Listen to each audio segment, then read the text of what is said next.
The fluorescent lights of Quantum Dynamics' R&D department buzzed overhead as Harold Foster stared at the equation that had consumed the last 8 years of his life. At 42, his once jet-black hair was now peppered with silver at the temples, though his sharp blue eyes retained the intensity that had earned him the nickname, the Solver, among his colleagues. "It's beautiful," whispered Damon Reed, Harold's longtime friend and lab partner. "The board will have to approve additional funding now." Harold nodded, allowing himself a rare smile.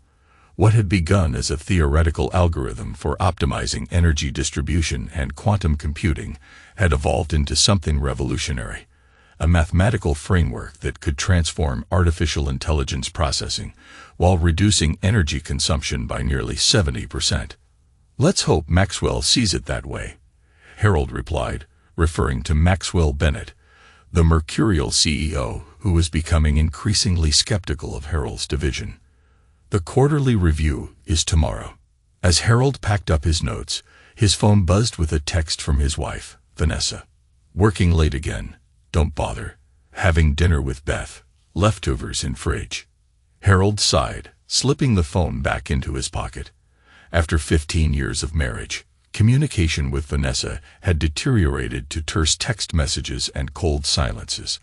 The passionate art student he'd fallen for during their college days had transformed into someone he barely recognized, a woman obsessed with status, appearances, and the material trappings of success. "How are things with Vanessa?" Damon asked, noting Harold's expression. "Same," Harold replied with a shrug. "She'll come around once the project gets approved. She's just frustrated with the hours I've been putting in." What Harold didn't mention was the growing distance between them. How Vanessa's initial support had turned into quiet resentment as his theoretical work failed to yield the immediate financial rewards she expected. How her circle of friends had shifted to the wives of executives and hedge fund managers. How she'd started referring to his work as his little math problems. As Harold drove home through the rain-slicked streets of suburban Boston, he allowed himself to imagine what approval from the board would mean. Validation, resources, and perhaps a chance to repair his fracturing marriage. The house was dark when he arrived, save for a single light in the kitchen. Harold heated the leftover pasta and ate alone at the counter, scrolling through his presentation one final time. At 11:30 p.m., he heard Vanessa's key in the lock, followed by the familiar sound of her expensive heels clicking across the marble foyer. "You're still up," she observed, her voice slightly slurred. Her honey-blonde hair was perfectly styled, and her dress, clearly new, hugged her slender frame. "Big presentation tomorrow," Harold replied, noting how she avoided his eyes. "How was dinner with Beth?" Vanessa busied herself by removing her jewelry. "Fine. The usual." Harold noticed a smudge of lipstick on her collar, the wrong shade for Vanessa. The detail registered clinically in his mind, another variable in an equation he wasn't yet ready to solve. "I think the board's going to approve my project tomorrow," he offered. Maxwell seemed impressed with the preliminary results. Vanessa paused, her expression briefly softening before hardening again. "That's what you said last quarter, Harold. And the quarter before that." She kicked off her heels. "I'm going to bed." As Harold sat alone in the kitchen, his mind returned to the equation he'd solved earlier that day. Every problem had a solution if you identify the correct variables. His marriage, he realized, had become a problem he'd been avoiding solving. He pulled out his phone and opened an app he'd installed weeks ago, but had never activated. With a few taps, he connected it to the home security system and several discrete devices he'd placed throughout the house. Data would now flow to a secure server only he could access. If his suspicions were correct, he would soon have all the variables he needed. The boardroom of Quantum Dynamics fell silent as Harold concluded his presentation.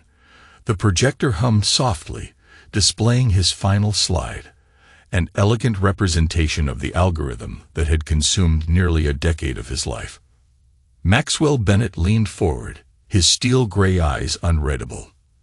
At 63, the CEO had built Quantum Dynamics from a startup into a technology powerhouse, through a combination of visionary investments and determined business tactics. "Impressive work, Foster," Maxwell said finally. "But I'm afraid we're taking the company in a different direction." Harold felt the floor drop from beneath him. Different direction. "The board voted this morning. We're pivoting away from theoretical research toward more immediate commercial applications." Maxwell wouldn't meet his eyes. "Your division is being dissolved." "That's absurd," Harold protested, struggling to keep his voice even. "This algorithm could revolutionize." "Your employment terminates effective immediately," Maxwell continued, sliding a folder across the table. "Standard severance package. Security will escort you to clear out your office." The boardroom blurred around Harold as the implications crashed over him. 8 years of work, his team, his reputation, all gone. "You can't just take my research," he said, the realization dawning. Maxwell's smile didn't reach his eyes. "Your employment contract is quite clear, Dr. Foster. All intellectual property developed during your tenure belongs to Quantum Dynamics." As security guards appeared at the door, Harold noticed Brendan Lloyd, the company's rising star in applied AI, smirking from the corner. The pieces suddenly aligned in Harold's mind. Brendan's recent interest in his work, the unexplained access logs to his secure server, Maxwell's abrupt change of heart. "You're making a mistake," Harold said quietly as he was escorted out. Maxwell shrugged. "Business isn't theoretical, Harold. It's practical." 3 hours later, Harold sat in his car in the company parking lot, a cardboard box of personal items on the passenger seat. His phone buzzed with a text from Damon. "They got me too. Whole team gone. What the heck happened?" Before Harold could respond, another message appeared, this one from his home security system. Motion detected in the master bedroom at 2:17 p.m. On a whim, he opened the live feed. The image froze him. Vanessa in their bed with a man Harold recognized instantly, Brendan Lloyd. Harold's hands gripped the steering wheel as the betrayal crystallized in his mind. His work stolen, his marriage a lie. Everything he'd built over 15 years systematically dismantled. But even as anger coursed through him, a strange calm descended. The mathematician in him recognized that he now had all the variables of the equation, and every equation, no matter how complex, could be solved with the right approach. He started the car and drove, not toward home, but to a small patent attorney's office in Cambridge, where an old college friend practiced. Harold had been meticulous in his research methodology, keeping detailed notebooks of his process, notebooks that remained in his personal possession. More importantly, he had completed key breakthroughs while working from home on his personal equipment during unpaid weekend hours. Work technically not covered by his employment contract, if one read the fine print carefully. "Theodore," Harold said when his friend answered, "I need to file a provisional patent immediately, and I need absolute discretion." That night, Harold returned home at his usual time, the initial patent paperwork safely filed. He found Vanessa in the kitchen, scrolling through her phone. "You're late," she observed without looking up. "Tough day at work," Harold replied, his voice steady. "Budget cuts. I might be looking at a reduction in hours." Now Vanessa looked up, irritation flashing across her features. "Seriously, after all the overtime you've been putting in?" Harold shrugged. "Projects get canceled. That's business." "This is exactly what I was afraid of," Vanessa snapped. "All those years wasted on theories that don't pay the bills." Harold noted how she didn't ask how he felt, didn't offer comfort. Instead, he asked, "How was your day?" "Fine," she replied, returning to her phone. "Beth and I had lunch at Maison Laurent." Another lie. Another data point. "I'm going to take a shower," Harold said. As the water washed over him, Harold activated the recording app on his phone and created a verbal journal entry, documenting the day's events in precise detail. Then he composed a secure email to Theodore with specific instructions to be executed if certain conditions were met. The game had changed, but Harold had always excelled at games with clear mathematical parameters.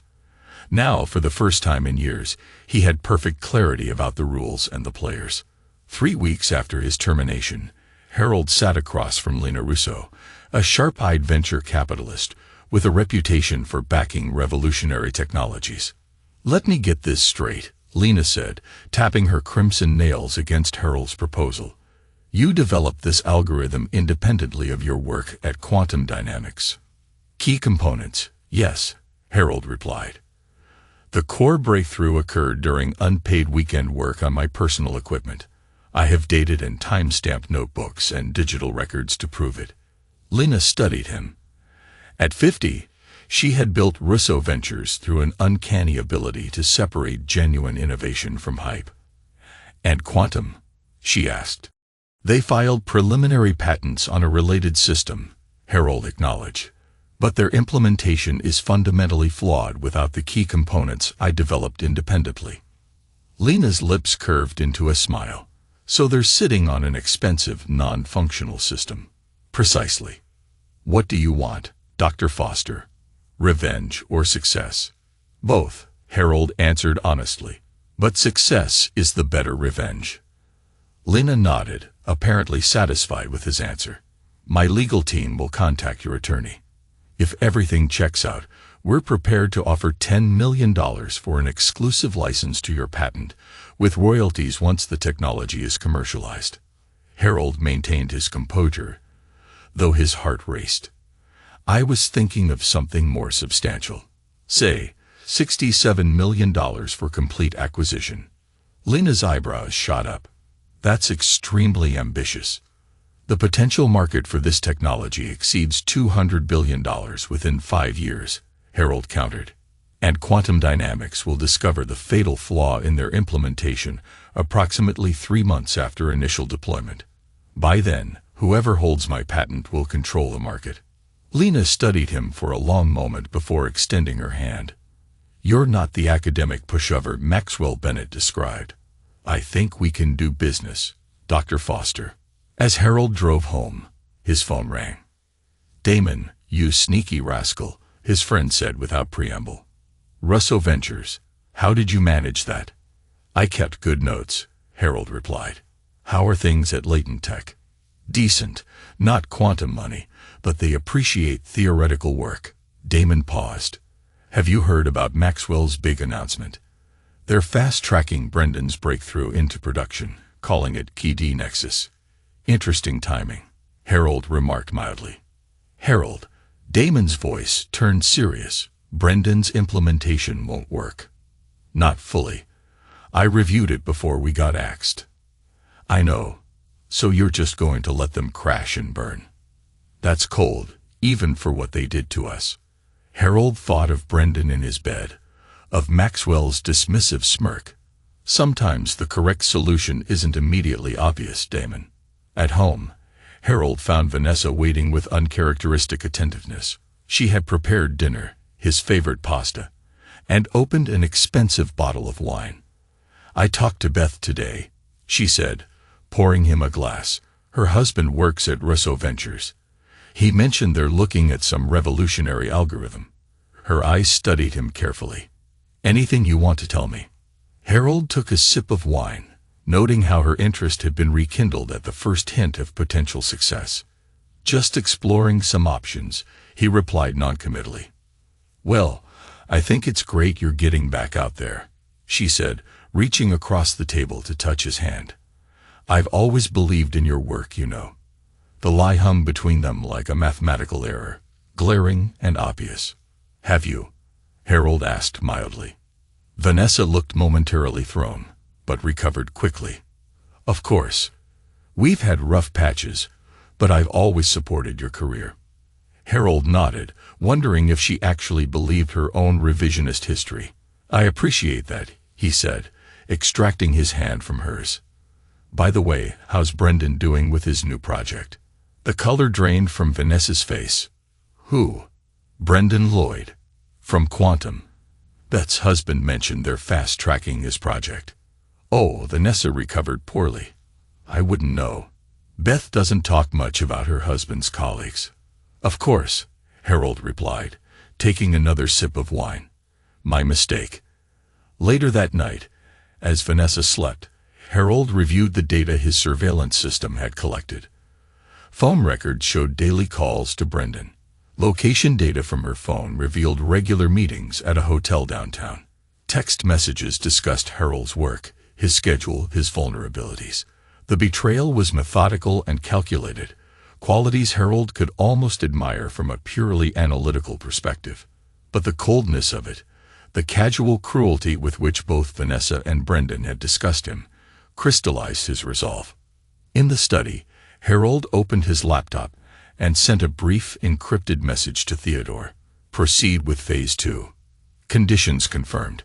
Then he opened a second security email account and sent detailed documentation of Brendan's flawed implementation, with just enough information to make it tantalizing, but not enough to fix the critical errors, to 3 of quantum dynamics' largest competitors.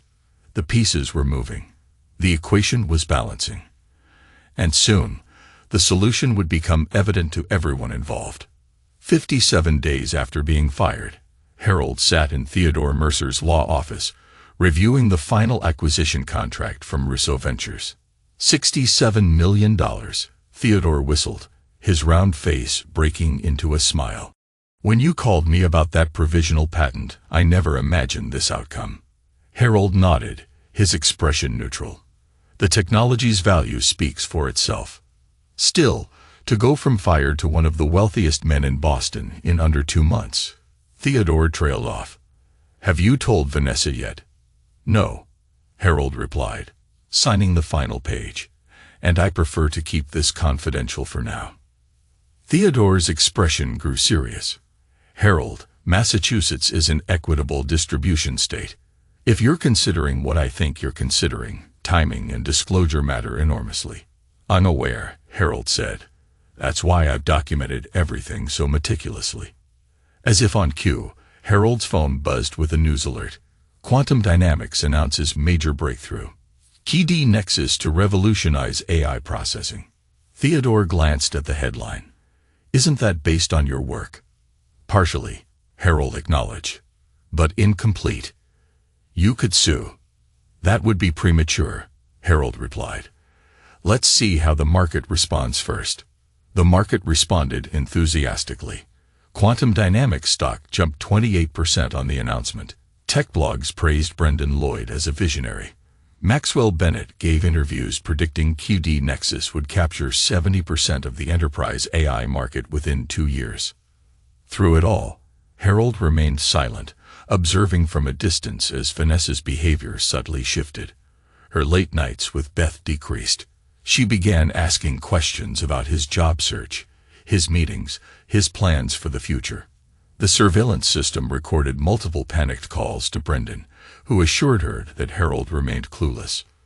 On the surface, Harold played the part of the struggling, unemployed academic, taking consulting jobs, interviewing for university positions, maintaining the fiction that their financial situation was becoming precarious. We might need to downsize, he mentioned casually over dinner one evening. The mortgage is becoming difficult to manage on consulting income. Vanessa's smile tightened. Surely something will come through soon. With your background. My background includes being fired for pursuing theoretical work with limited commercial applications, Harold reminded her. It's not exactly a selling point. Well, Vanessa said, setting down her fork, we need to be practical. I've been thinking about going back to work myself. That's probably wise, Harold agreed. Your art degree could open doors in multiple fields. The look Vanessa gave him contained both surprise and calculation. She hadn't expected his support for her employment, had perhaps anticipated an ego-driven refusal that would justify her next move. 2 days later, while Harold was supposedly at a job interview, he instead sat in a cafe across from private investigator Naomi Wright, a former cybersecurity specialist who had transitioned to investigative work. Everything's documented, Naomi confirmed, sliding a USB drive across the table. The affair began approximately 6 months ago, shortly after Lloyd was promoted at Quantum Dynamics. The communications indicate a coordinated effort to access and exploit your research. And the financial aspect? Naomi nodded. As you suspected, there's a pattern of unusual deposits to an offshore account linked to your wife. The timing correlates with key information being passed to Lloyd, and subsequently to Maxwell Bennett. Harold absorbed this confirmation of what he had already deduced. Thank you for your thoroughness. There's one more thing, Naomi added. Based on recent communications, it appears your wife is preparing to file for divorce. She's consulted with attorney Preston Walsh. He specializes in high-asset divorces and has a reputation for aggressive tactics. Harold permitted himself a small smile. Perfect timing. That evening, when Harold returned home, he found Vanessa unusually attentive, preparing an elaborate dinner and wearing a dress he hadn't seen in years. I thought we should have a nice evening together, she explained, pouring wine with practiced grace. We've both been so stressed lately. Harold noted how she kept the conversation light, avoiding any mention of their financial situation or his job prospects. After dinner, she suggested they watch a movie, his choice, and positioned herself close to him on the sofa, her hand casually resting on his thigh. The calculated nature of the seduction was almost elegant in its transparency. Harold recognized it for what it was, a maneuver to establish marital harmony in the record, a counter to any claim he might make of abandonment or alienation. He played along, accepting her sudden affection without comment. When she initiated intimacy later that night, their first in months, Harold participated with mechanical precision, observing her actions as dispassionately as he might analyze an equation. Afterward, as she slept, Harold slipped away to his study and composed 2 emails. The first went to Theodore, instructing him to prepare specific financial documentation for the coming weeks. The second went to Russo Ventures, confirming the wire transfer of the initial payment for his patent. The pieces were aligning perfectly. Harold observed the elegant mathematical beauty of it, how each action and reaction followed a predictable pattern, how the variables were resolving according to his calculations. In 3 weeks, Quantum Dynamics would announce the first major installation of KD Nexus at global banks' data centers. 2 weeks after that, the system would fail catastrophically during peak processing hours. And precisely 1 week later, Vanessa would file for divorce, expecting to claim half of Harold's meager consulting income and leave him financially ruined while she built a new life with the soon-to-be disgraced Brendan Lloyd. But equations, Harold knew, often contained hidden variables, and he had accounted for every one of them. The moment was nearly at hand. The global bank implementation of KD Nexus failed even more spectacularly than Harold had calculated. During a critical end-of-quarter processing cycle, the system crashed, corrupting transaction data across 17 regional banking centers. The financial press called it the quantum collapse, estimating damages at over $300 million. Quantum Dynamics stock plummeted 43% in a single day. Maxwell Bennett issued a terse statement blaming unforeseen integration complexities. Behind the scenes, according to Harold sources, Brendan Lloyd was fighting for his career, insisting the implementation had been rushed against his recommendations. Harold observed these developments with detached interest, making no public comment even as former colleagues reached out seeking his insights. To the world, he remained the dismissed theoretical mathematician, now cobbling together consulting work while his more practical rivals stumbled.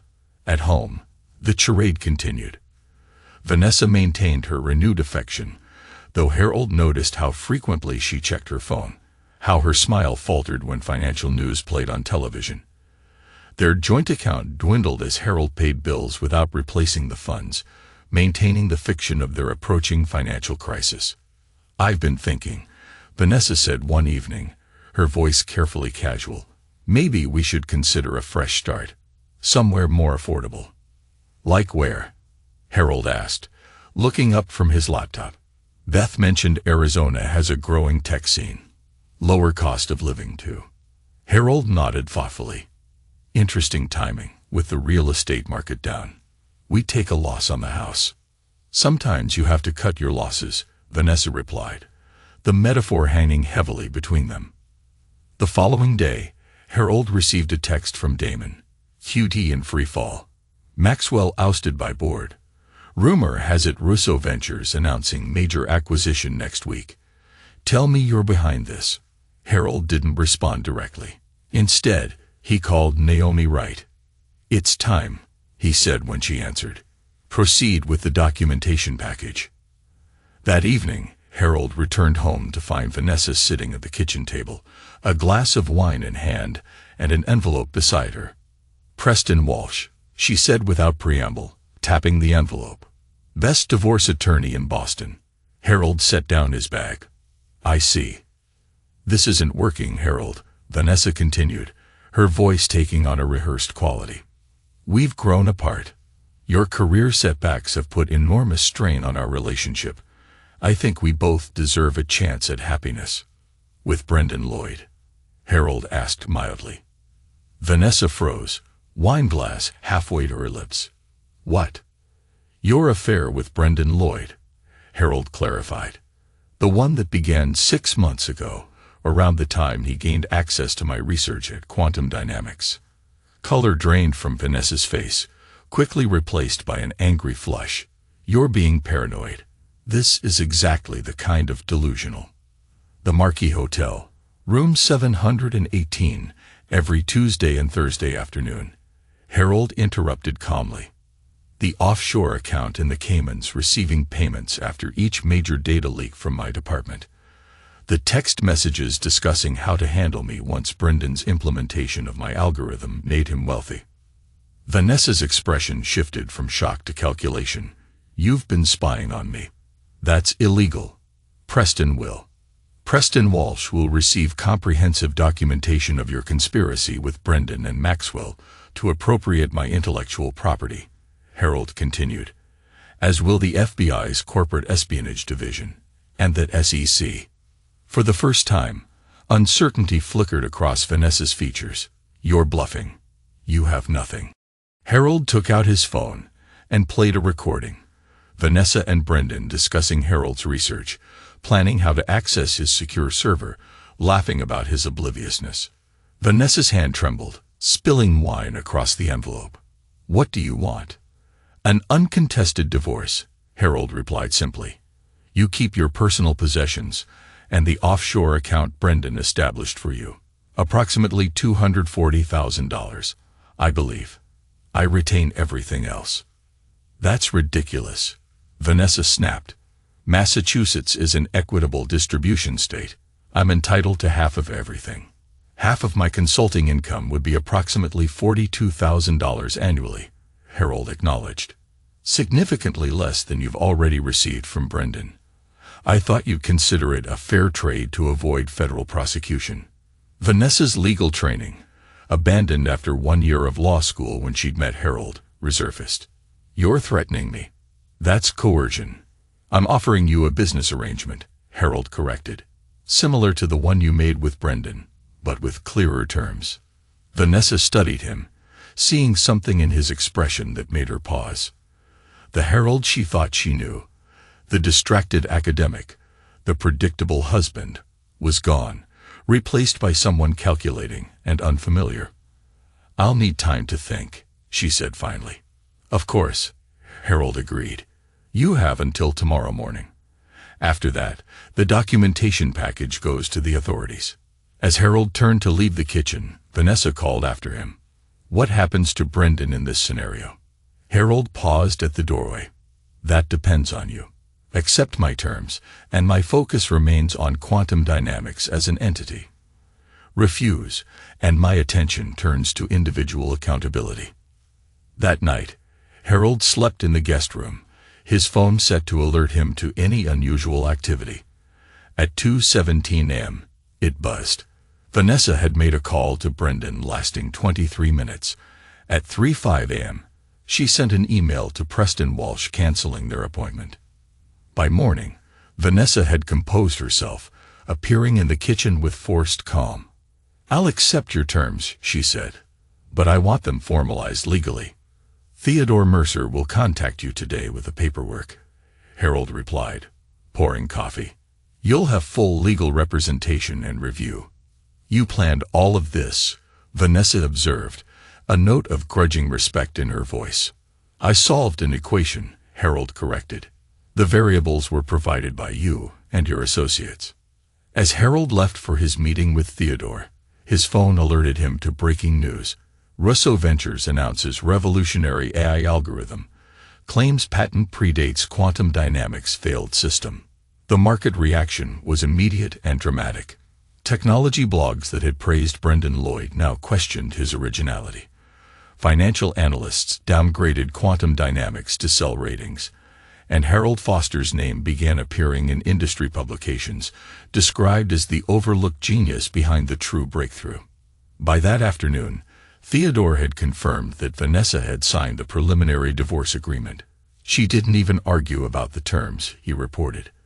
Though she did ask one question, whether you're involved with Russo Ventures. What did you tell her?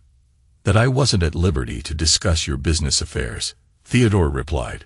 Was that correct? Perfect, Harold confirmed. What's our timeline for finalization? Given the uncontested nature, we can expedite.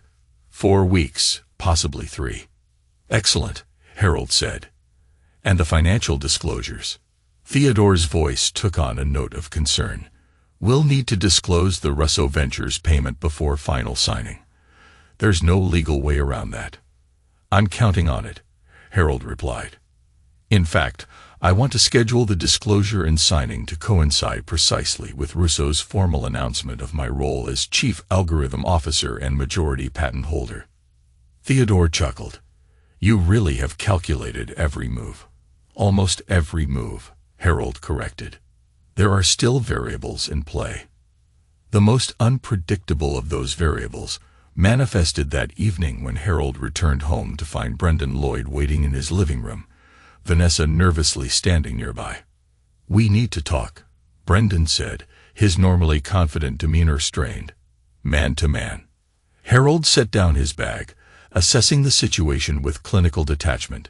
Brendan was approximately 10 years younger, physically fit, and possibly desperate enough to resort to violence. Vanessa appeared anxious rather than triumphant, suggesting this confrontation wasn't her idea.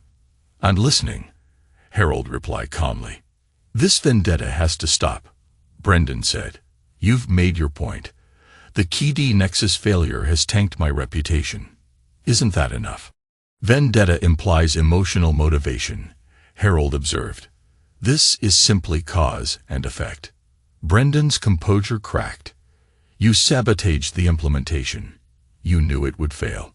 I did nothing of the sort, Harold corrected. I merely declined to provide the complete solution to people who stole my incomplete work. We can fix this, Brendan insisted, stepping closer. A joint venture, shared credit. There's still billions to be made if we work together. Harold smiled thinly. An interesting proposal from someone who conspired to steal my research, seduced my wife, and celebrated my professional destruction. What leverage do you imagine you have in this negotiation? Brendan's expression darkened.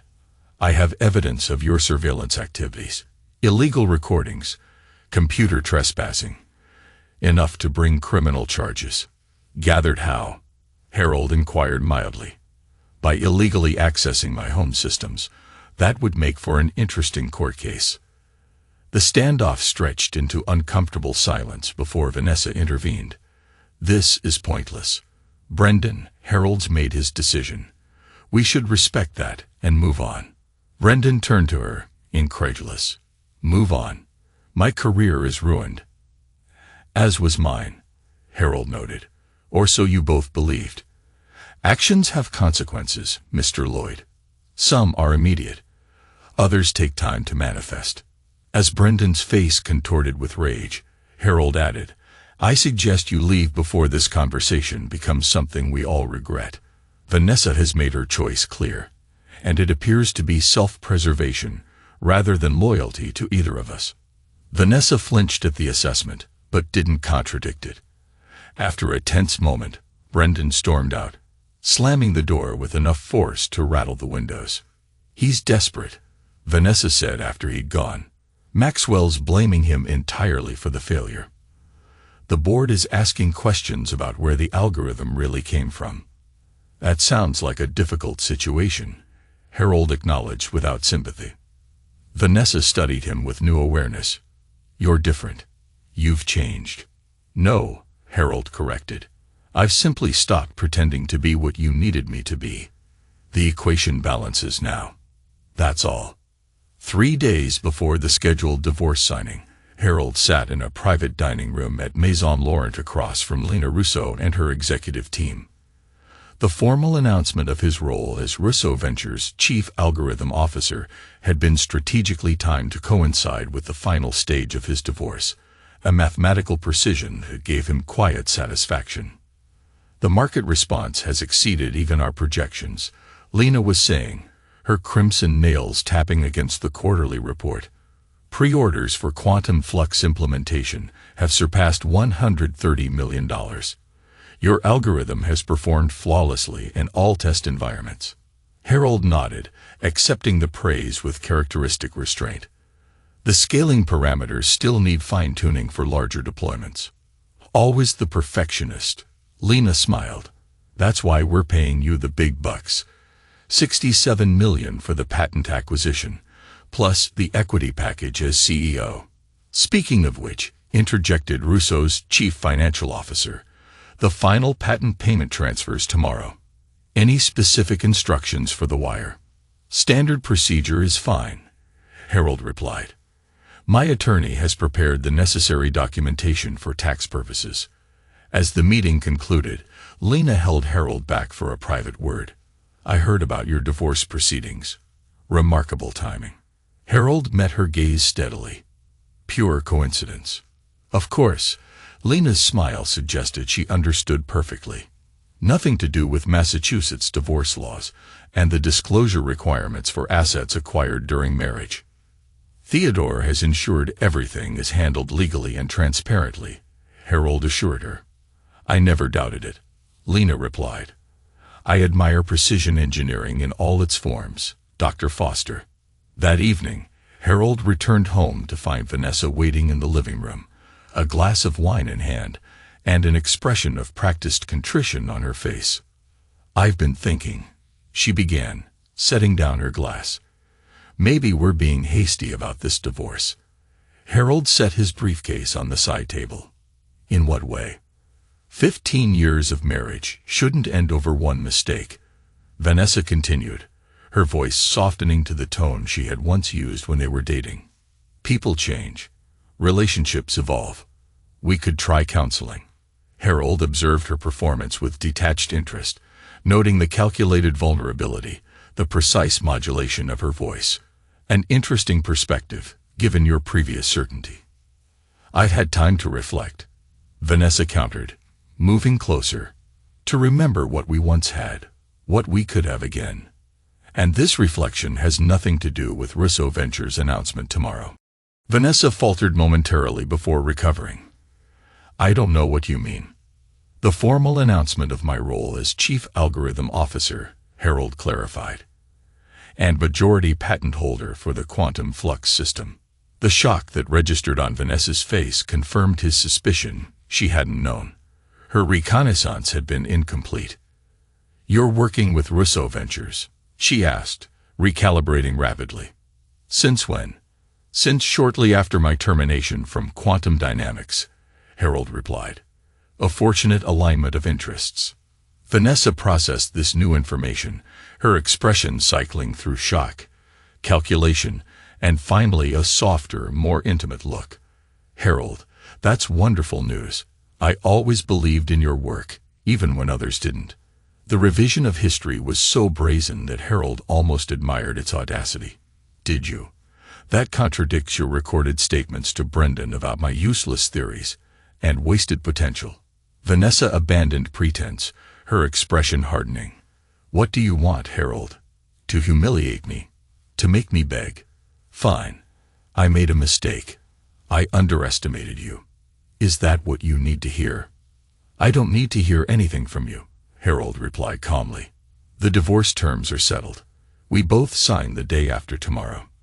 Before I know exactly what I'm entitled to, Vanessa countered, anger replacing calculation. That's why you've expedited everything. You're hiding assets. Nothing is hidden, Harold assured her. All assets will be properly disclosed before final signing, as required by law. Then why not tell me now? What's the big secret with Russo Ventures? Harold considered her question, weighing the satisfaction of revelation against the mathematical purity of his plan. Patience, Vanessa. 2 more days and all variables will be resolved. The following morning, as Harold prepared for Russo Ventures' press conference, his phone buzzed with a message from Theodore. Emergency. Preston Walsh filed for emergency injunction on divorce proceedings. Hearing scheduled for 2 p.m. today. Claims new evidence of substantial undisclosed assets. Harold had anticipated this possibility. A 17% probability in his calculations. He replied, "Proceed as planned. No adjustments necessary." The press conference proceeded flawlessly. Lena Russo introduced Harold as the visionary mathematician behind quantum flux, announcing his dual role as patent holder and chief algorithm officer. Tech journalists who had ignored him for years now clamored for quotes, eager for insights into his sudden emergence as an industry leader. "Dr. Foster, how does it feel to see your theoretical work validated after quantum dynamics dismissed you?" one reporter asked. "Mathematics doesn't require validation," Harold replied. "It simply is. The application proves itself. And your response to quantum dynamics claims that elements of quantum flux infringe on their intellectual property. Their claims will be addressed through proper legal channels," Harold answered. "But I would note that my patent filings predate their implementation by several weeks." As the conference concluded, Harold checked his watch. 1:30 p.m. Sufficient time to reach the courthouse for the emergency hearing. Theodore met him at the entrance, looking both worried and impressed. "Walsh has subpoenaed records from Russo Ventures," Theodore informed him. "He's arguing that you deliberately concealed your involvement during preliminary divorce discussions." "Did he get the records?" Harold asked. "Yes, but only the initial contract information," Theodore confirmed. "Not the full financial details." "Perfect," Harold replied, straightening his tie. "Then everything proceeds according to plan." The hearing room was small, with Judge Eleanor Graves presiding. Vanessa sat beside Preston Walsh, a shark-like attorney known for aggressive divorce litigation. Her expression suggested confident anticipation. "Your Honor," Walsh began after preliminaries, "we have evidence that Dr. Foster has deliberately concealed substantial assets during divorce proceedings with my client. Specifically, his involvement with Russo Ventures as patent holder and executive." Judge Graves looked to Theodore. "Counselor." "Your Honor, we acknowledge Dr. Foster's professional relationship with Russo Ventures," Theodore responded calmly. "However, this information was scheduled for formal disclosure at tomorrow's settlement signing, in full compliance with legal requirements. The timing is suspicious at best." "Your Honor," Walsh countered, "my client was being pressured to sign an inequitable agreement without knowledge of her husband's substantially improved financial circumstances." "Is that so?" Judge Graves turned to Theodore.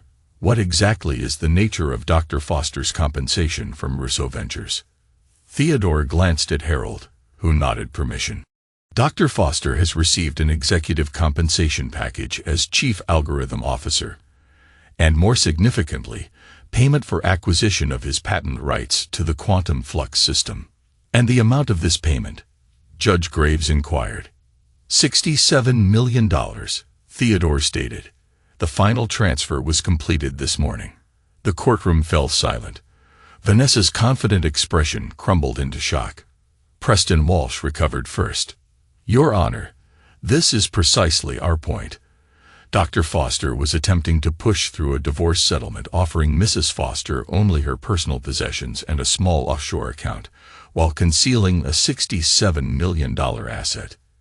Is this accurate, Counselor?" Judge Graves asked Theodore. "Not entirely, Your Honor," Theodore replied.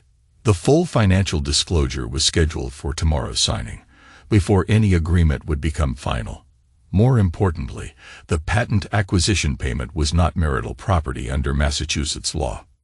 Explain, Judge Graves demanded. The patent was filed after Dr. Foster's termination from Quantum Dynamics, Theodore clarified.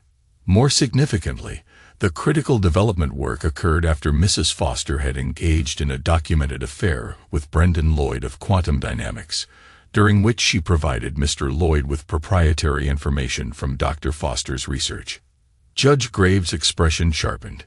Do you have evidence of this allegation?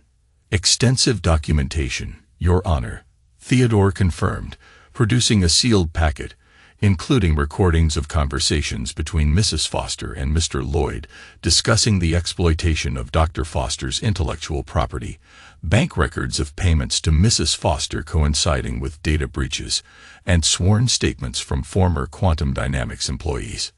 Walsh leaped to his feet. Objection. This is an ambush, Your Honor. These allegations are completely unrelated to the matter at hand. On the contrary, Theodore countered, they are directly relevant to determining whether the patent acquisition constitutes marital property subject to equitable distribution.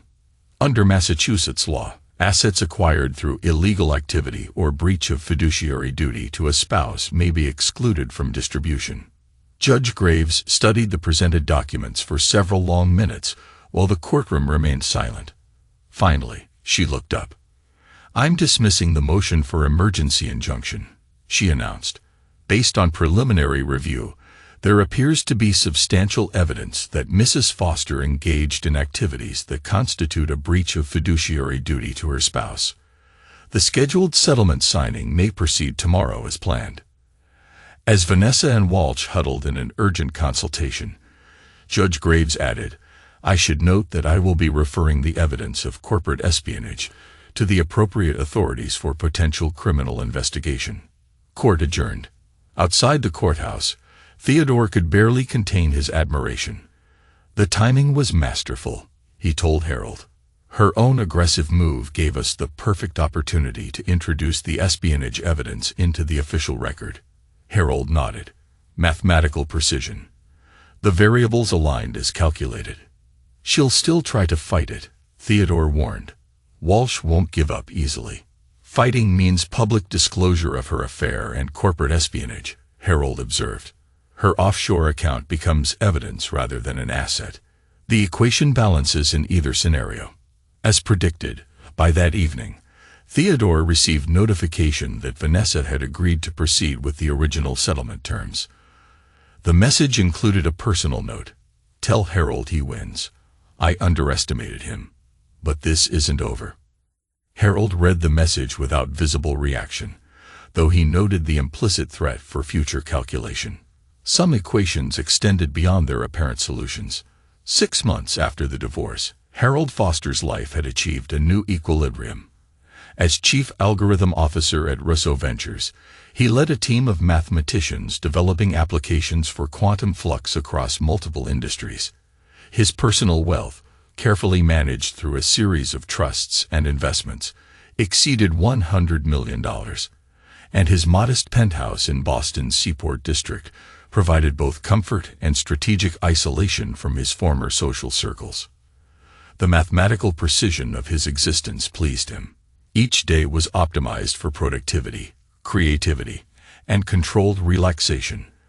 The variables that had once complicated his equations, Vanessa, quantum dynamics, social expectations, had been eliminated or neutralized through careful calculation.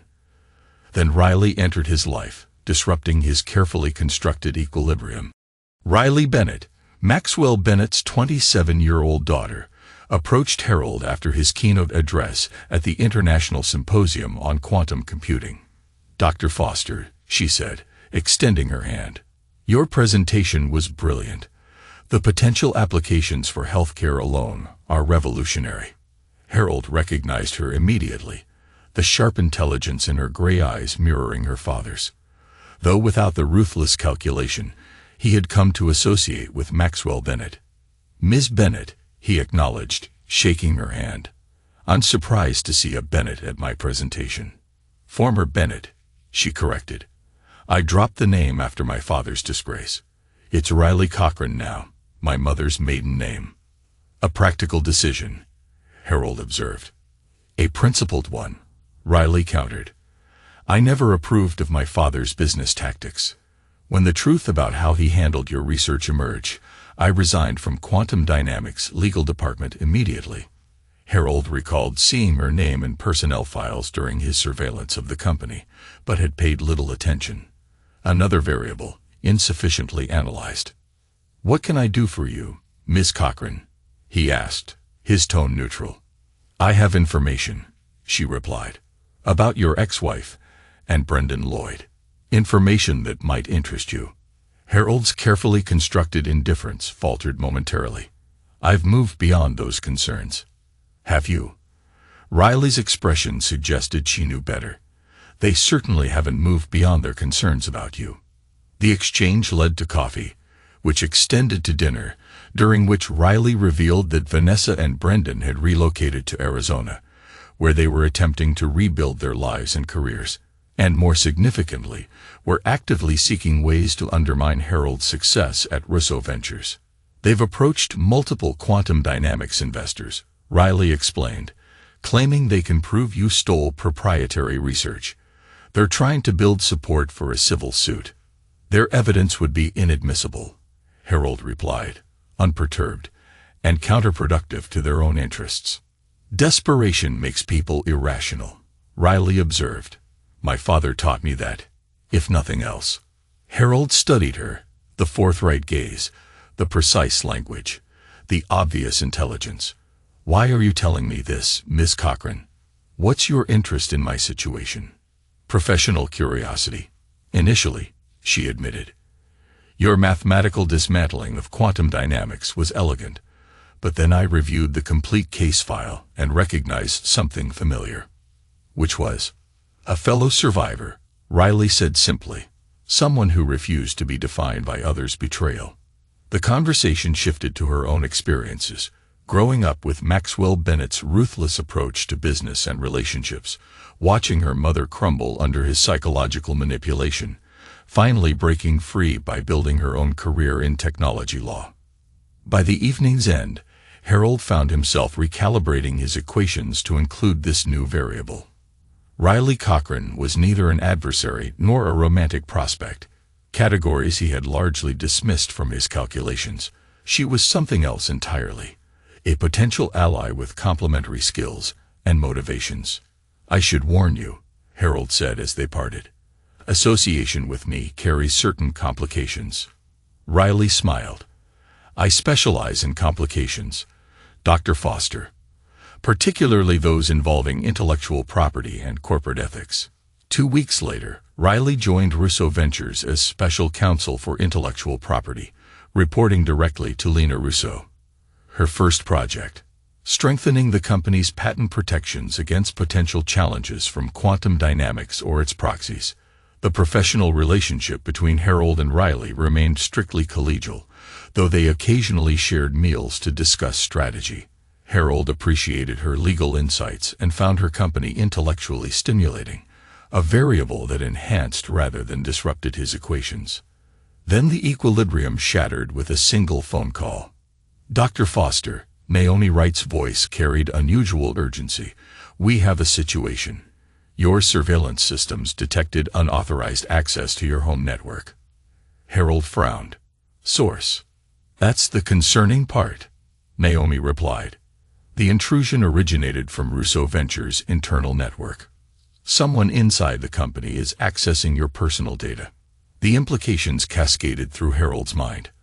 A breach of his carefully controlled security, an internal threat, potential compromise of both personal and professional systems.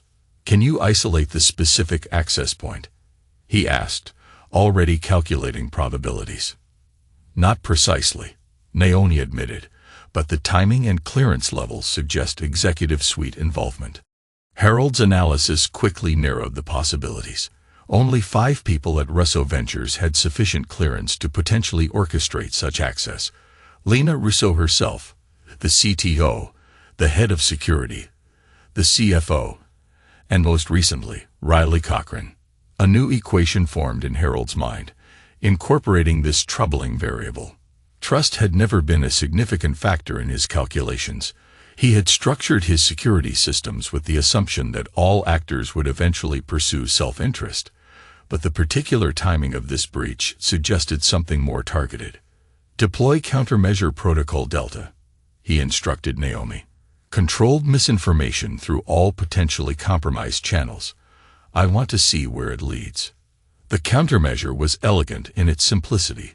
Subtly altered data placed in specific locations within Harold's supposedly secure systems, each variant tagged with invisible markers that would identify its path if leaked or accessed. Within 48 hours, the strategy bore fruit. One data package containing apparent vulnerabilities in Quantum Flux's security architecture appeared in a secure message sent from Riley Cochran's Russo Ventures account to an anonymous recipient using advanced encryption. Harold studied the evidence with mathematical detachment, calculating the most probable scenarios. Either Riley was working directly with Vanessa and Brendan, or she was being manipulated by someone else within Russo Ventures. The personal betrayal was irrelevant to his calculations. The potential threat to Quantum Flux was not. Rather than confronting Riley immediately, Harold implemented the next phase of his countermeasure, a subtle modification to the Quantum Flux architecture that would appear to exploit the vulnerability he had allowed to leak, but would actually trigger a traceable event when accessed. The stage was set for the next move. He then waited, monitoring all systems with heightened vigilance, calculating probabilities, and planning responses for each potential outcome. 3 days later, as Harold worked late in his office at Russo Ventures, Riley appeared at his door. "We need to talk," she said without preamble. "Privately." Harold gestured to the chair across from his desk. "I'm listening." Riley closed the door and sat down, her expression unreadable. "Someone's trying to sabotage Quantum Flux. They've approached me with what they claim is evidence of fundamental flaws in the architecture." Harold's expression remained neutral. "Interesting. And you're telling me this because?" "Because I think it's a setup," Riley replied, placing a secure tablet on his desk. "The supposed vulnerability is too convenient, too precisely targeted to undermine investor confidence without actually damaging functionality." Harold accepted the tablet, reviewing information he had himself created and allowed to leak. "Who approached you?" "Anonymous contact," Riley explained. But the communication patterns matched those used by Brendan Lloyd during internal quantum dynamics projects. I recognized the syntax from legal reviews I conducted.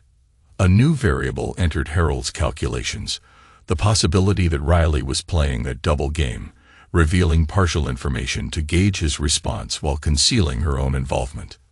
"What do you propose?" he asked, watching her carefully. "A trap," Riley answered simply. "We modify the system to appear vulnerable where they expect, but with monitoring protocols to identify the source of any attempted exploitation." Harold almost smiled. She was proposing precisely what he had already implemented. Either she was extremely intuitive, or she was attempting to position herself favorably, while knowing of the existing countermeasure. "An elegant solution," he acknowledged. "How would you suggest we proceed?" "Quietly," Riley advised. "If there's an internal leak at Russo Ventures, we need to identify it before taking official action." Harold nodded. "I'll consider your recommendation. In the meantime, maintain normal operations and report any further contacts." After Riley left, Harold contacted Naomi Wright with new instructions. The equation had grown more complex, requiring additional variables and calculations. If Riley was indeed working against him, her apparent disclosure created a new layer of misdirection. If she was genuine, then someone else had attempted to use her as an unwitting conduit. Either way, the game had entered a new phase, one requiring even greater precision and control. That night, as Harold reviewed security logs from his penthouse, a notification appeared on his secure server. The trap he had set in Quantum Flux had been triggered. Someone had attempted to access the system using the precise vulnerability he had planted. The trace data showed an unexpected origin. Lena Russo's private terminal. The revelation caused Harold to recalculate his entire approach. The true adversary was far closer than he had previously assumed. Lena had been the one who approached him initially, who had offered the substantial payment for his patent, who had positioned him prominently within Russo Ventures. Her motives had seemed purely commercial, leveraging his breakthrough for market advantage against quantum dynamics.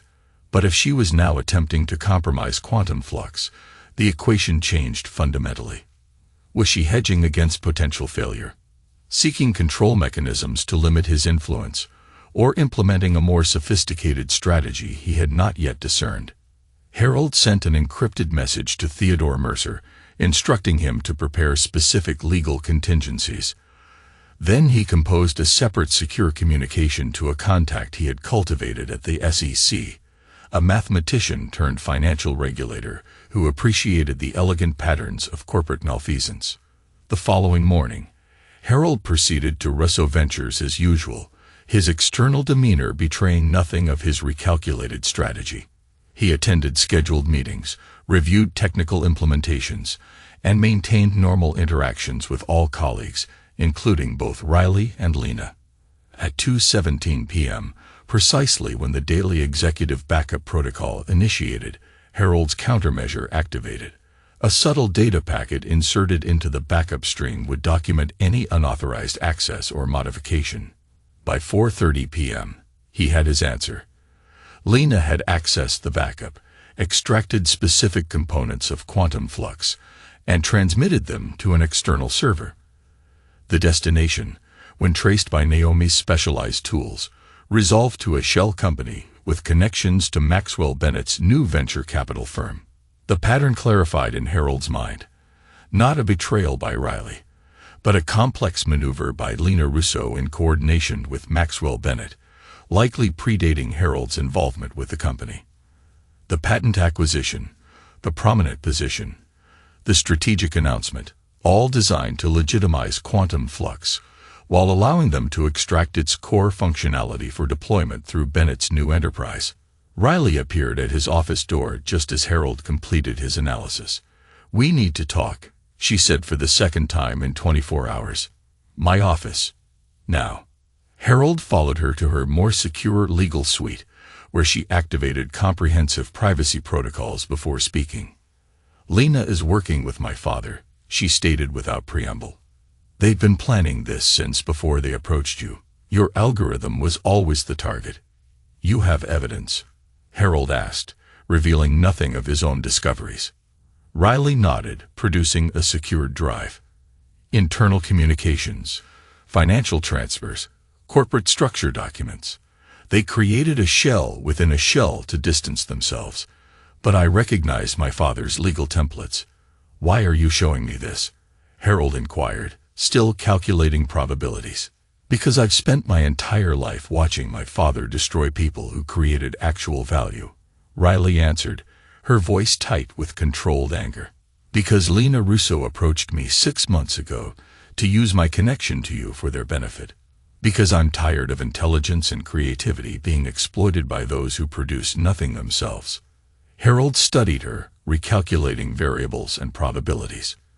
"When did you realize I knew?" Riley's surprise appeared genuine. "You knew? For how long?"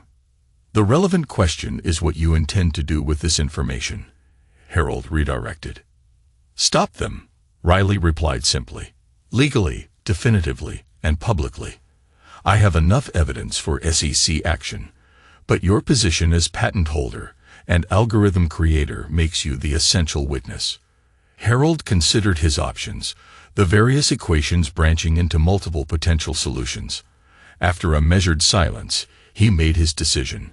"I have additional evidence," he said, removing the secure drive from his pocket. "And a strategy already in motion."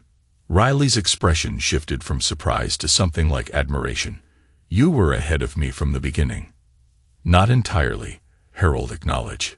"Your involvement was an unanticipated variable. A beneficial one, as it happens." Together, they reviewed their combined evidence and refined Harold's strategy. By evening, A comprehensive case had been prepared for regulatory and law enforcement action, timed precisely to coincide with Russo Ventures' upcoming investor conference. The mathematics of justice, Harold reflected, required as much precision as any other equation. The Russo Ventures investor conference proceeded exactly as planned. Until it didn't. Lena Russo had just concluded her opening remarks, praising the company's revolutionary quantum flux technology and introducing Harold as the visionary behind it, when federal agents entered the ballroom. Lena Russo, the lead agent, announced, "You're under arrest for securities fraud, wire fraud, and conspiracy to commit intellectual property theft." The ballroom erupted in chaos as investors and journalists witnessed the CEO being handcuffed at her own conference. Harold remained seated on the stage, his expression neutral as he observed the mathematical precision of justice unfolding. Riley, positioned strategically near the exit, nodded almost imperceptibly to Harold before slipping out to coordinate with the legal team they had prepared. The equations were resolving exactly as calculated. Within hours, the financial press had the complete story. Lena Russo and Maxwell Bennett had conspired to acquire Harold's revolutionary algorithm through Russo Ventures, while simultaneously establishing a shadow company to exploit the technology without royalty obligations. The elaborate scheme had unraveled due to the meticulous documentation provided by Harold Foster and Riley Cochran. The consequences rippled outward through the industry, a testament to the power of calculated precision when combined with unwavering resolve. Harold watched the coverage from his penthouse, noting how the narrative aligned with his calculations. His reputation would emerge enhanced. The brilliant mathematician who had overcome betrayal at quantum dynamics only to face similar treachery at Russo Ventures, yet whose integrity and innovation remained uncompromised. More significantly, as majority patent holder, his control of quantum flux remained absolute. With Russo Ventures in disarray, he was positioned to guide the technology's future implementation on his own terms. The phone call from Theodore came just as Harold had predicted, at precisely 8:17 p.m. "The SEC is formally requesting your testimony," Theodore reported, "and 3 major venture funds have already reached out about acquiring the quantum flux implementation rights now that Russo is compromised." "As expected," Harold acknowledged. "What about the Arizona situation?" "Vanessa and Brendan are in full retreat," Theodore confirmed. "The evidence linking them to corporate espionage at Quantum Dynamics has been forwarded to authorities there. Arrest warrants are pending." Harold absorbed this information without visible reaction, though he noted a subtle statistical anomaly in his emotional response, a 3% deviation from his calculated satisfaction parameter. "And Riley?" he inquired, identifying the variable potentially responsible for the deviation. "Cooperating fully with authorities," Theodore replied. "Her testimony against her father is particularly damaging. She's positioning herself as the whistleblower who exposed the conspiracy." "That's consistent with our strategy," Harold noted. "There's one more thing," Theodore added, his tone shifting. "Personal rather than legal. Riley asked me to give you a message. The equation remains incomplete." The cryptic statement lingered in Harold's mind after the call ended. The mathematics of human interaction had always been his least precise calculation. Too many variables, too many irrational elements. Riley Cochran represented a particular challenge to his equations, introducing factors he had deliberately excluded from his calculations after Vanessa's betrayal. The following morning, as Harold prepared for his SEC testimony, a secure message arrived from an anonymous source. The encryption pattern matched Riley's legal department protocols, but the content was unexpected. "Maxwell claims you stole the core algorithm from classified research at Princeton. Says he has proof that would invalidate your patent. Meeting him today at Meridian Hotel, 2 p.m., to assess credibility. Proceeding alone to maintain deniability. Will advise." Harold immediately recognized the trap. Maxwell Bennett was too strategic to make such a claim without preparation, too cautious to meet directly while under investigation. The message was either Riley being manipulated, or someone manipulating Harold through Riley's protocols. Either way, the Meridian Hotel at 2 p.m. represented an unacceptable risk variable. Harold began formulating a response, determined not to let the equation slip out of his control. Harold activated his secure line to Naomi Wright. "I need surveillance at the Meridian Hotel. All entrances, priority target identification for Maxwell Bennett, Riley Cochran, and any known associates of Vanessa or Brendan Lloyd. You suspect a convergence?" Naomi inquired. "I calculate a 78% probability," Harold confirmed, "and a 64% probability of hostile intent." While Naomi deployed her surveillance team, Harold contacted Theodore with specific legal preparations, then reached out directly to his SEC contact with a confidential update. The equation was balancing toward a conclusive resolution, but required precise timing and control of key variables. At 1:17 p.m., Harold received Naomi's first surveillance report. No sign of Maxwell Bennett, but Riley had entered the hotel at 12:45 p.m., accompanied by an unidentified male subject. Facial recognition was attempting to match the individual against known databases. At 1:32 p.m., the match came through. Alexander Foster, Harold's estranged younger brother. The revelation forced Harold to recalculate all variables immediately. Alexander, who had struggled with addiction and financial difficulties throughout adulthood, had been absent from Harold's life for nearly 7 years, following a particularly destructive episode that had resulted in Harold cutting financial support. The introduction of Alexander into the equation created multiple new probability branches, none of them favorable. Harold's brother possessed just enough knowledge of his early research to potentially support Maxwell's fraudulent claims, while having sufficient motivation, financial desperation, resentment, to participate in such a scheme. Harold adjusted his strategy accordingly, instructing Naomi to maintain surveillance while he personally proceeded to the Meridian Hotel with modified security protocols. The direct approach carried certain risks, but allowed greater control of the rapidly evolving variables. As Harold's car approached the hotel at 1:52 p.m., Naomi reported new developments. Riley and Alexander had been joined by a third individual, now identified as Preston Walsh, Vanessa's former divorce attorney. The pattern clarified in Harold's mind, not a trap set by Maxwell Bennett, but a desperate counterattack orchestrated by Vanessa and Brendan, using Alexander as a false witness and Riley as an unwitting conduit. Preston Walsh's presence suggested legal documentation was being prepared, possibly affidavits or declarations to support fraudulent claims against Harold's patent. Rather than entering through the main lobby, Harold accessed the hotel through the service entrance, using security credentials Naomi had arranged. Following her guidance through a secure earpiece, he navigated to the mezzanine level overlooking the hotel bar, where the meeting was taking place. From his elevated position, Harold observed the tableau below, Riley, Alexander, and Walsh deep in hushed conversation. Documents spread across the table, their body language a mixture of tension, urgency, and calculation. Riley was seated across from Alexander and Preston Walsh, her expression revealing growing skepticism as Alexander gesticulated dramatically. Walsh appeared to be recording the conversation, occasionally sliding documents across the table. Audio intercept established. Naomi's voice confirmed in Harold's earpiece. "Your brother is claiming you based your algorithm on classified research he witnessed while visiting you at Princeton 15 years ago. Walsh is preparing an affidavit." And Riley's response? Harold inquired softly. "Requesting specific details, dates, technical specifications," Naomi reported. "She appears to be methodically exposing inconsistencies in his account." Harold nodded to himself, recalculating variables.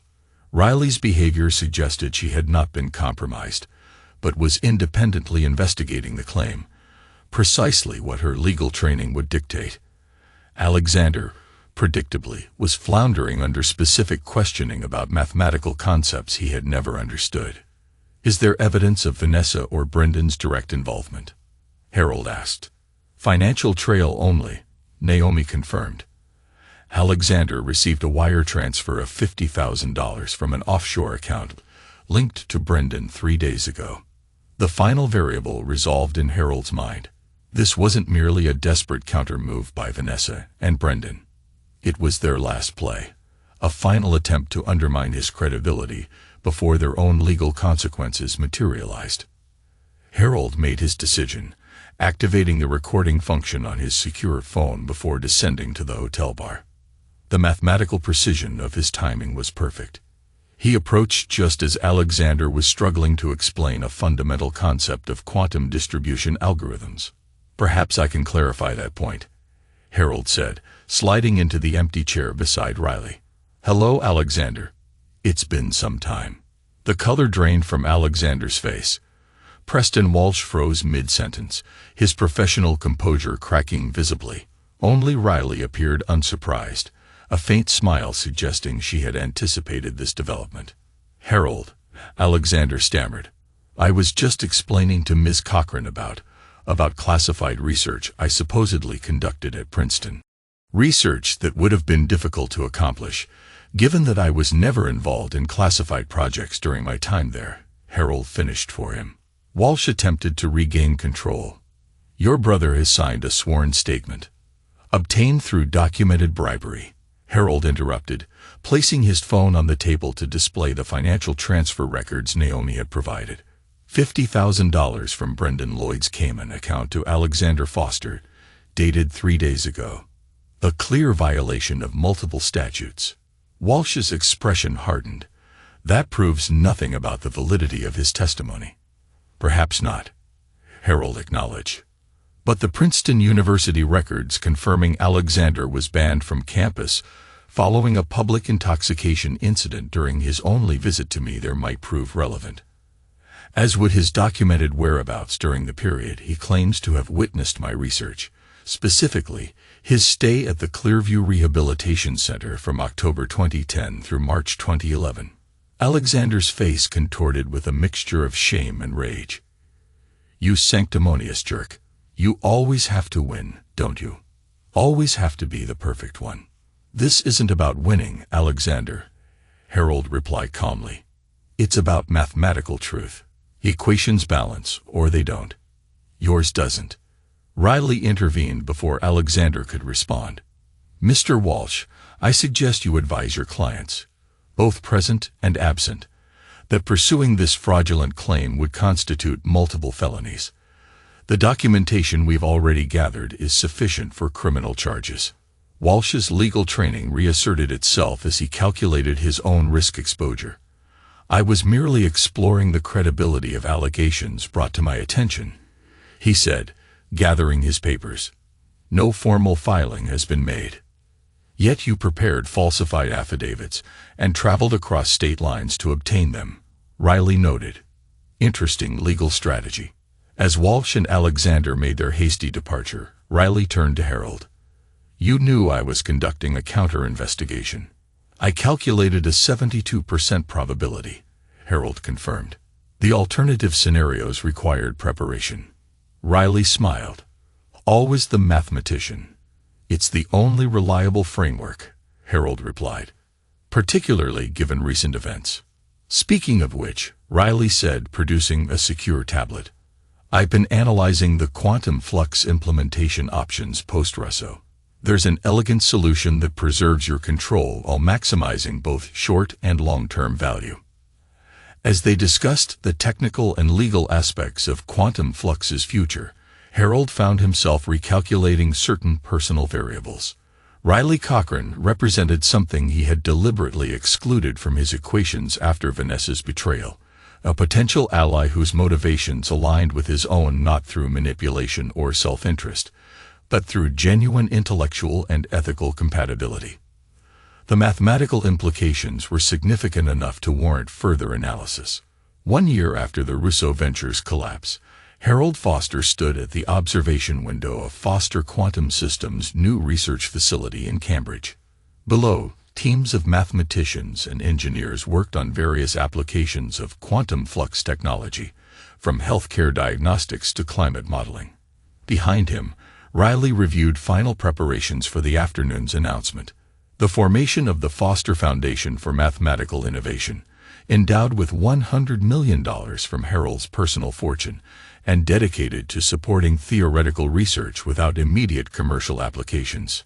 The press package is ready, Riley confirmed. Theodore has reviewed all legal aspects of the endowment structure. Harold nodded, turning from the window. And the other matter? The sentencing hearing is scheduled for next week, Riley replied. Based on their plea agreements, Vanessa and Brendan will serve between 4 and 6 years. Maxwell and Lena are looking at 8 to 10 for the securities fraud. Harold absorbed this information without visible reaction, though he noted his internal satisfaction parameter had stabilized at optimal levels. The equation had balanced precisely as calculated. Justice administered through systemic mechanisms rather than personal vengeance. Alexander, he inquired, completed his 90-day rehabilitation program, Riley reported. The counselor's assessment suggests genuine progress this time. He's asked again about meeting with you. Harold considered the variable carefully. His brother represented an irrational element in his otherwise ordered existence, unpredictable, emotional, historically destructive. Yet the mathematical model he had constructed for his life felt incomplete without resolution of this particular parameter. Schedule it for next month, he decided. After the foundation launch.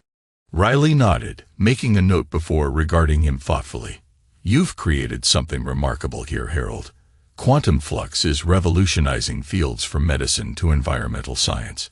The foundation will support theoretical work that might never have found funding otherwise. Mathematical precision applied to human problems, Harold acknowledged. The purest form of problem solving. Is that how you see what happened with Vanessa and quantum dynamics? Riley asked. Just variables in an equation. Harold considered the question with characteristic thoroughness. The mathematics provided the framework, he said finally. But the motivation came from something less rational. Something I'm still calculating. Riley smiled. Some variables resist precise measurement. So I've discovered, Harold agreed, his expression softening fractionally. As they proceeded to the auditorium for the foundation announcement, Harold reflected on the complex equation his life had become. The betrayals by Vanessa, quantum dynamics, and Russo Ventures had been balanced by precisely calibrated consequences. His intellectual work had found its optimal application. His financial security had been established on unassailable terms. Yet something in Riley's question lingered in his mind. The implication that some aspects of human experience transcended mathematical modeling. That perhaps his elegant solution had resolved the variables, but not fully balanced the equation of his life. The auditorium was filled with journalists, academics, and technology leaders. As Harold took the podium, he surveyed the assembly with the detached perspective that had defined his approach to human interaction since Vanessa's betrayal. He adjusted the microphone, ready to apply order to complexity one final time. This time, through vision, rather than vengeance. The Foster Foundation for Mathematical Innovation begins with a simple premise, he stated. That theoretical work deserves support, even without immediate practical application. That pursuing knowledge for its own sake has intrinsic value. As he continued outlining the Foundation's mission, Harold noticed a familiar figure entering at the back of the auditorium. Damon Reed, his former colleague from quantum dynamics, now leading his own research team at MIT. Their eyes met briefly, and Damon gave a slight nod of acknowledgement. Another variable finding its place in the equation. In mathematics, we seek perfect balance, Harold concluded. Equations that resolve elegantly, without remainder or approximation. In life, such perfection is rarely achieved. But we continue calculating, adjusting variables, seeking solutions that, if not perfect, are at least true. The press conference that followed was managed with characteristic efficiency by Riley, who fielded questions with legal precision, while Harold provided technical clarification where necessary. As the event concluded, she joined him at the side exit. Dinner tonight, she suggested, to celebrate the foundation launch. Harold considered the invitation. Their professional relationship had evolved over the past year into something more complex, not romantic in conventional terms, but a connection based on mutual respect, shared perspectives, and complementary strengths, a variable that had become increasingly central to his calculations. Yes, he agreed. That would be mathematical. Riley laughed, the sound genuine and unrehearsed. Only you would describe dinner as mathematical, Harold. As they left the building, Harold reflected on the elegant solution his life had become. The betrayals that had once threatened to destroy him had instead been transformed into the foundation of unprecedented success. Those who had conspired against him now faced the precise consequences of their actions, and he had emerged not merely victorious, but fundamentally transformed. Not the naive academic exploited by those around him, but a strategist who understood the mathematical patterns underlying human behavior. The equation had balanced perfectly, yet as Riley discussed potential restaurants for their celebration, Harold found himself calculating a new variable, the possibility that perfect mathematical balance might be just the beginning of a more complex equation, one that included parameters he had previously excluded from his calculations: trust, connection, perhaps even forgiveness for some, though never for those who had betrayed him most profoundly. The mathematician in him recognized that such an equation would never resolve with perfect elegance. Human variables were too unpredictable, too irrational for absolute precision. But as Harold stepped out into the crisp Cambridge evening, he realized that was precisely what made the next phase of his life so full of promise, and perhaps even joy. But as they reached Riley's car, and she turned to him with a smile that contained both intelligence and genuine warmth, Harold permitted himself to consider that some equations were worth calculating, even without guarantee of a perfect solution. "What are you thinking about?" Riley asked, noting his contemplative expression. "Variables," Harold replied simply. "Always the mathematician," she observed. "It's the only framework I trust," Harold acknowledged. "Not the only one," Riley corrected gently. "Just the one you've relied on so far." As they drove away from the research facility he had built from the ashes of betrayal, Harold considered her observation. Perhaps she was right. Perhaps there were frameworks beyond pure mathematics that might prove valuable in the next phase of his calculations. The thought was simultaneously unsettling and intriguing. A new variable to consider, a new equation to solve. The mathematician in him could not resist the challenge.